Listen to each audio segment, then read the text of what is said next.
आचार्य चाणक्य एक महान शिक्षाविद, अर्थशास्त्री व राजनीतिज्ञ थे। आचार्य चाणक्य ने अपनी नीतियों से लोगों को सही रास्ता दिखाया, जिनका आज भी लोग अनुसरण करते हैं।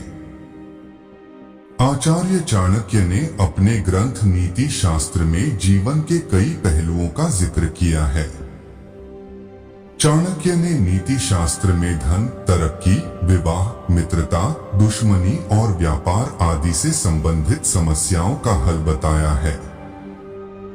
कई बार देखा गया है कि चतुर पत्नियां पति की बात जानने के बाद उसका दुरुपयोग करती हैं।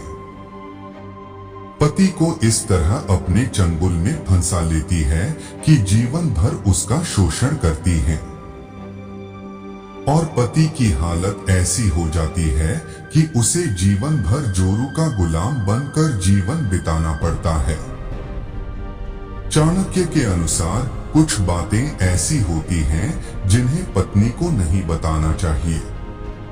आइए जानते हैं पुरुषों को अपनी पत्नी को कौन सी बातों को नहीं बताना चाहिए। पति को अपनी पत्नी को कमाई के बारे में नहीं बताना चाहिए। चाणक्य का मानना है कि अगर महिलाओं को कमाई के बारे में पता चल जाता है तो वह खर्च पर रोक लगाने लगती हैं। कई बार जरूरी खर्चों पर भी रोक लगा देती हैं। पति को कभी अपनी पत्नी को अपनी कमजोरी नहीं बतानी चाहिए। चाणक्य का मानना है कि पत्नी को अगर पति की कमजोरी का पता चल जाए तो वह बात बात में उसी का हवाला देती है और अपनी जिद मनवा लेती है। इसलिए पुरुषों का अपनी कमजोरी पत्नी से छिपाकर रखनी चाहिए। चाणक्य कहते हैं कि पुरुषों को कभी अपने हुए अपमान के बारे में पत्नी को नहीं बताना चाहिए।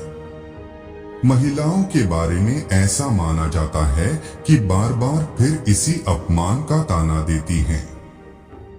चाणक्य कहते हैं कि दान देने के बाद इसका जिक्र कभी अपनी पत्नी से नहीं करना चाहिए। महिलाओं के बारे में माना जाता है कि बुरा वक्त आने पर महिलाएं पति को दान की बात याद दिलाकर भला बुरा कह सकती हैं।